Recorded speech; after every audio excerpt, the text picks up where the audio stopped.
Alhamdulillah, wassalatu wassalamu ala rasulillah, amma ba'd. Muli, assalamualaikum warahmatullahi wabarakatuh.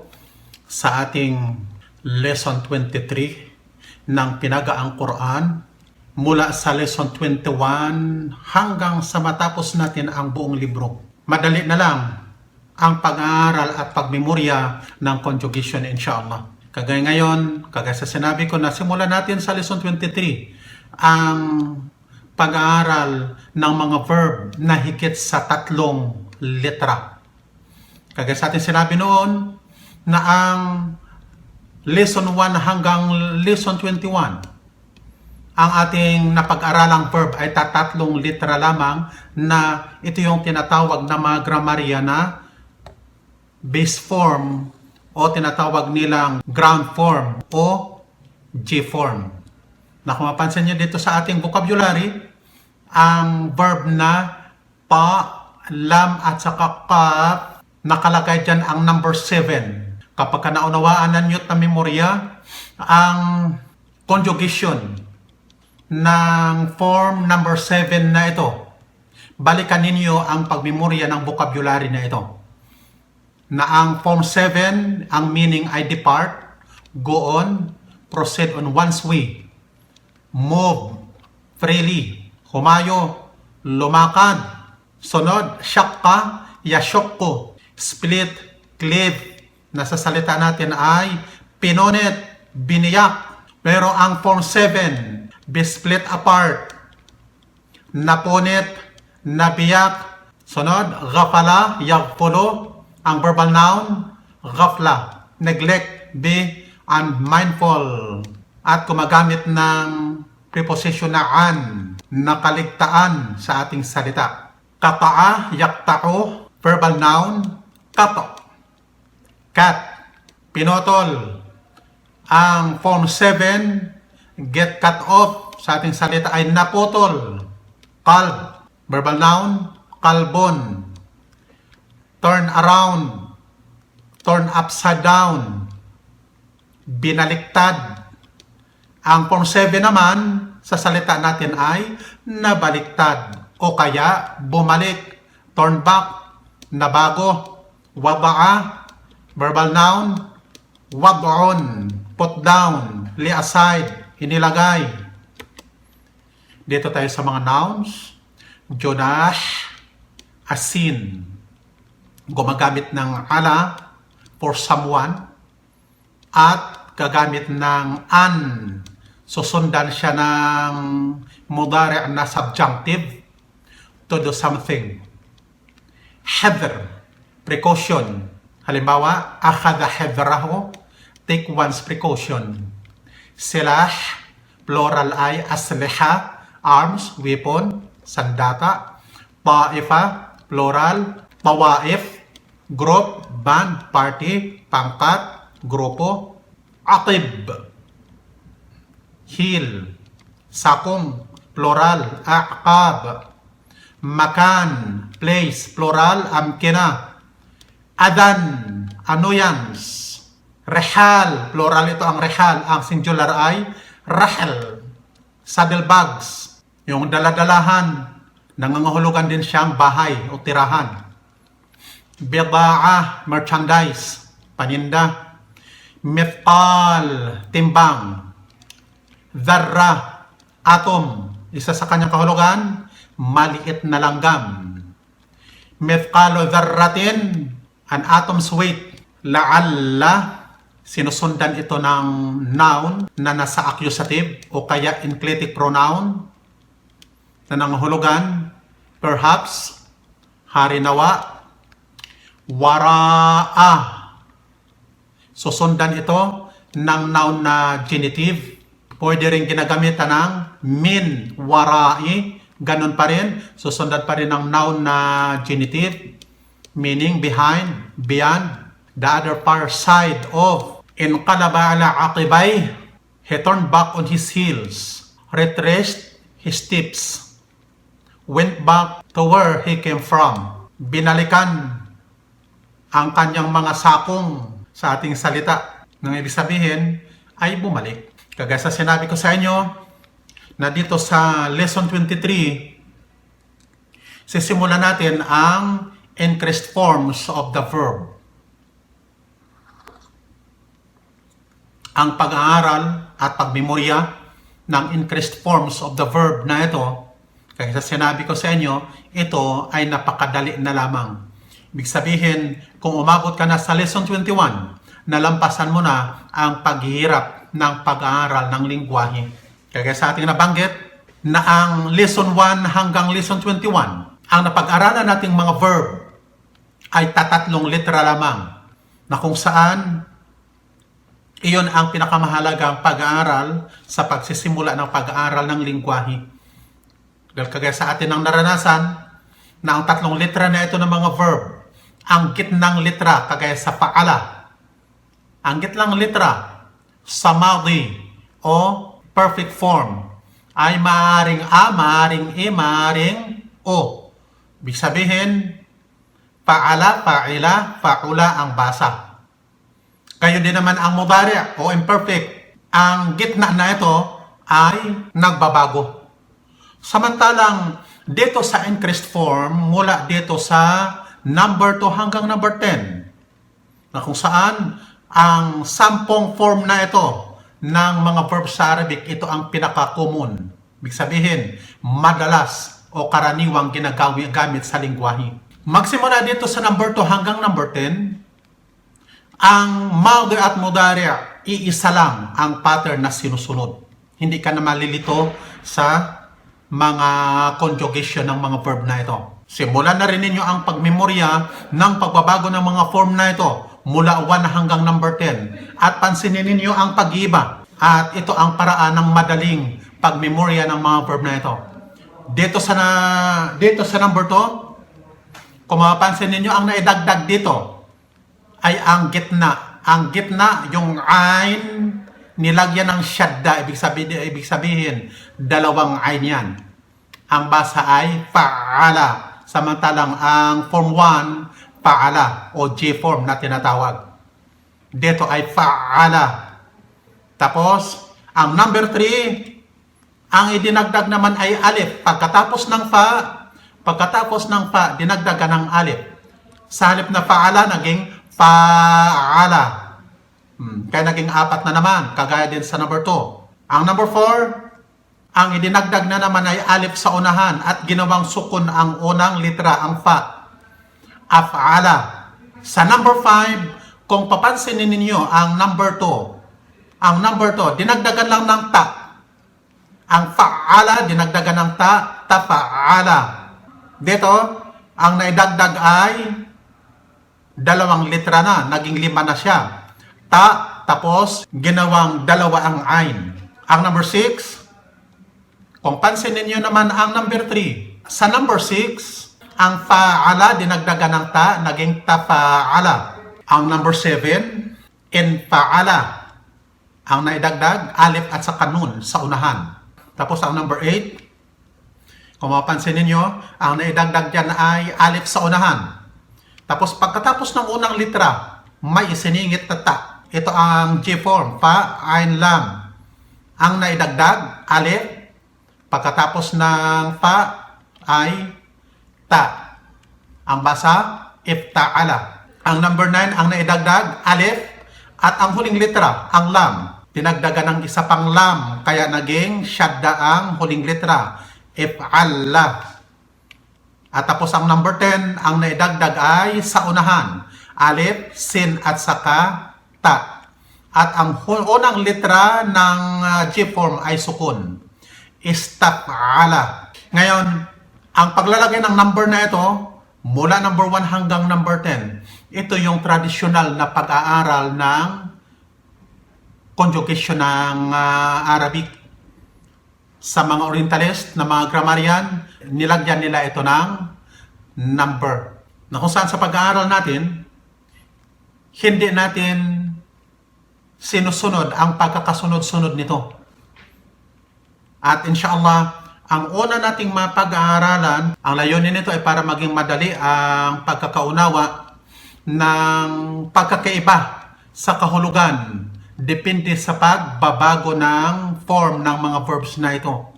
Una nating pag-aralan ang tinatawag na medyo passive verb na infa'ala. Ang infa'ala na ito, doon sa pattern number 7, ang infa'ala, na kung saan ang idinagdag ay alif at saka nun, in. Ang nun ay sukun, ang alif ay kasra. Ngayon, kung balikan natin, ang J-form nito ay fa'ala. Ngayon, sa conjugation ito, gawing halimbawa ay verb na kata'a sa pattern na fa'ala. Ang madi, infa'ala. Ganon din naman sa kata'a, dagdagan lang ng alif at nun. In, kata'a. Ang mudari', imperfect, yanfa'ilu. Yanfa'ilu. Dito mo makita na isa lang ang pattern yan. Walang pagbabago yan. Yanfa'ilu. Gayon din naman sa doon sa kata'a, in kata'a, yankati'u. Ang subjunctive na ating nakuha, yan fa'ila. Gawin mo ng fatha. Sa kata'a, yan kati'a kasi subjunctive. Ibig sabihin, sa pag-aralan na natin na mudari' doon pa lang sa lesson 12. Ang yan fa'ilo na ito, huwa lamang ito. Doon lamang yun sa huwa na doer ng aksyon. Kung hiya, gawin mo lang itong ta, tan fa'ilo. Kung huma, yan fa'ilani. Kung huma na dalawang babae, tan fa'ilani. Kung hum, yan fa'ilona. Kung hunna, yan fa'il na. Kaya kung namemorya natin ang conjugation ng mudari' simula pa lang sa lesson 12, dito ay napakadali na lang.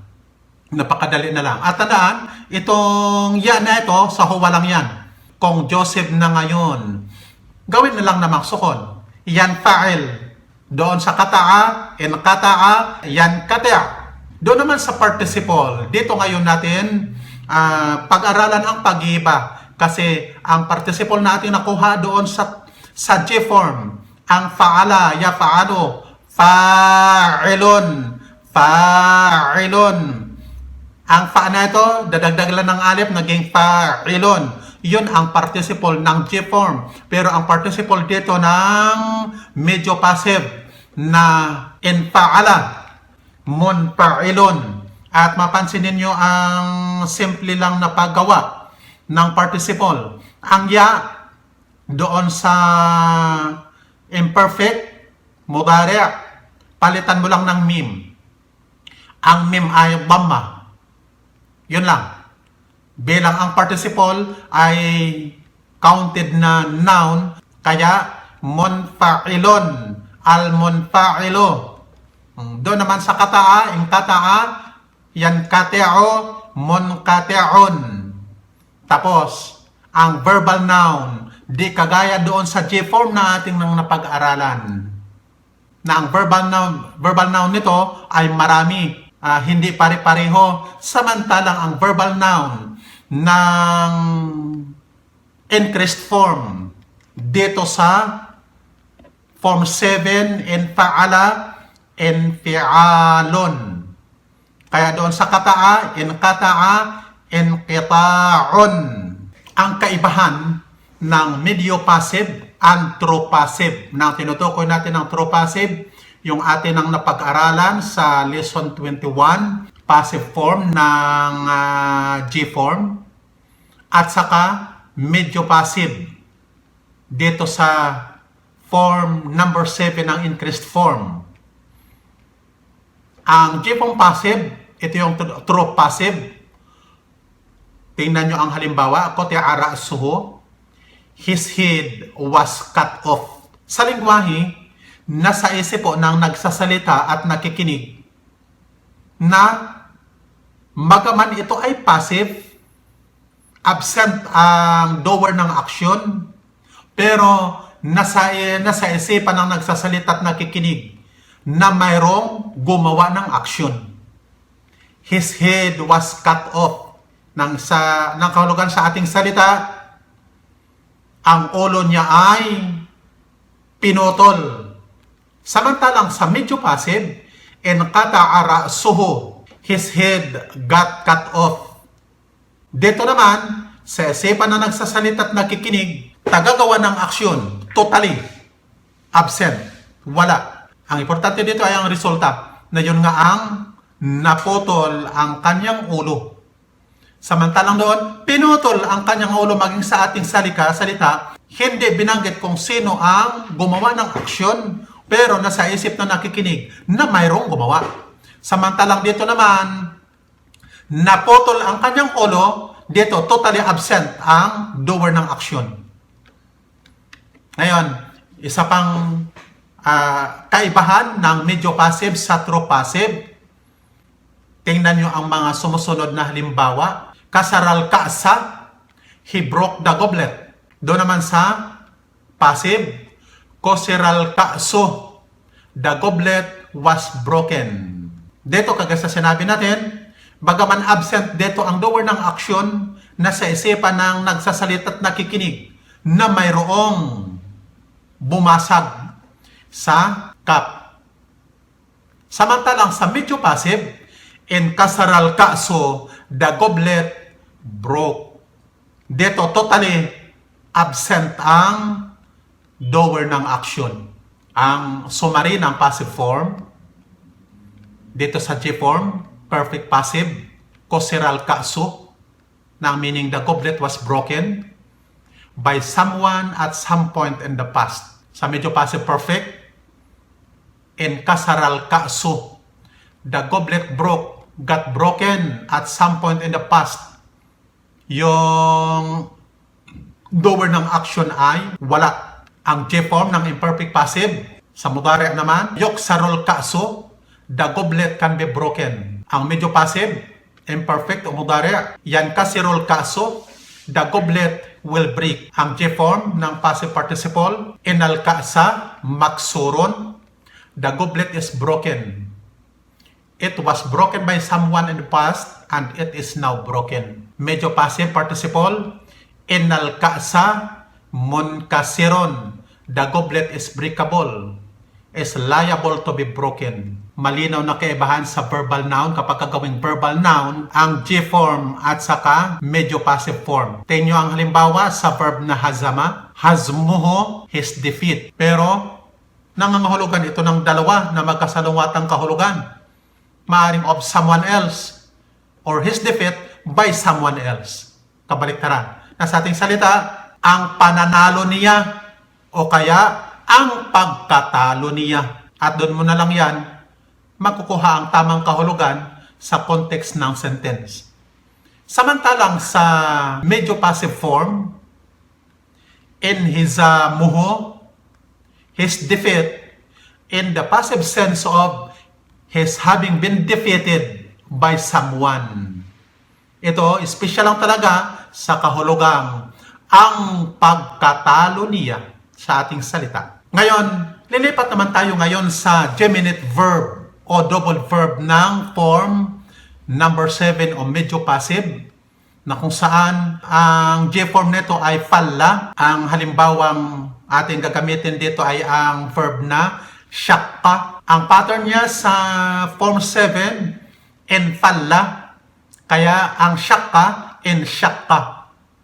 Ang mudari, yan fallo, yan shakko. Ang subjunctive, gawin mo lang patha. Yan falla, yan shakka. Sa mga Joseph at imperative, ang double verb na ito ay palaging tatlo. Alin mo sa tatlo ang iyong gamitin ay pareho lang yan.